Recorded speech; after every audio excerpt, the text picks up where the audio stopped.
Page 65, Autumn, or an excerpt from Autumn.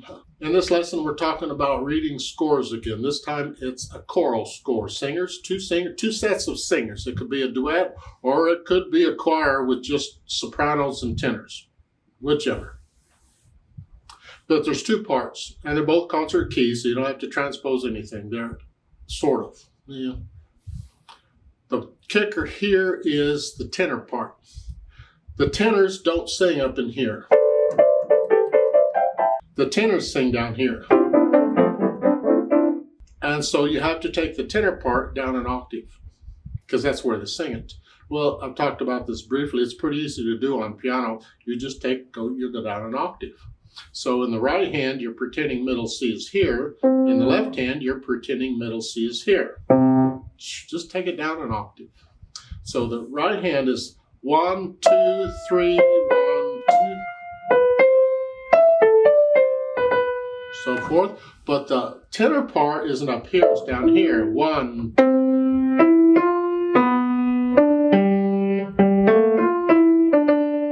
and you have to do them together, of course. This is slow, adagio, although when you're first figuring it out, you do it slowly, but you're down here for the tenors and here for the sopranos.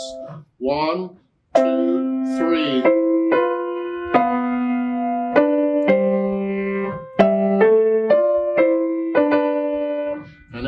To have a good feel of the keyboard, where these notes are when you're spreading out, moving around. You're not jumping around, lifting up and moving. You have a fingering that lets you connect the notes pretty much. Is what I've been preaching all along, because when you're doing something like this, you have to focus on the singers, not on what you're doing. But you got to get what you're doing down. So you want to be able to watch the singers. While you're playing this, for the most, you gotta watch some music, but you want to pay more attention. You don't want to have to keep looking down at the keyboard to see what you're doing. So it's kind of important to be able to play these things without looking at the keyboard. The second line, you're here.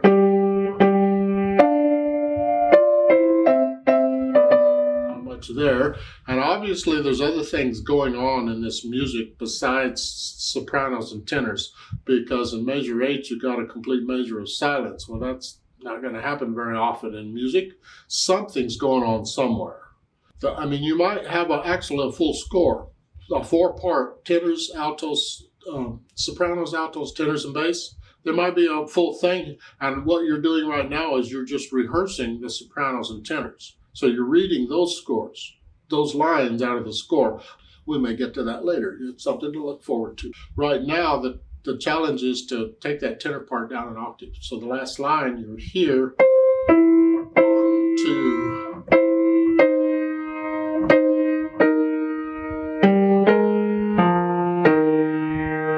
It's because you're here for the. And again, you want a fingering that lets you connect all this so you can feel your way around the keyboard if you can. That's really what this challenge is. I'm going to go ahead and do a play with me here, I think. So you can try and get the tenor part down an octave. See if you're doing okay. If you have to, just one hand at a time. I'll give us 3 counts.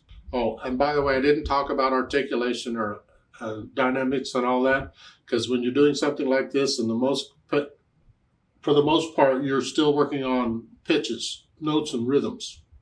The other stuff can come a little later. Where I put the hands to start with, you want to try and cover as many notes as you can in one hand position. So I guess I'm here to start with. 1, ready, go, rest. 2.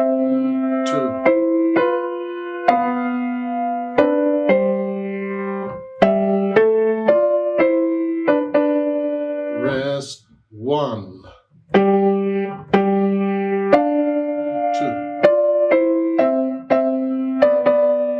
3, 1, 2, go on.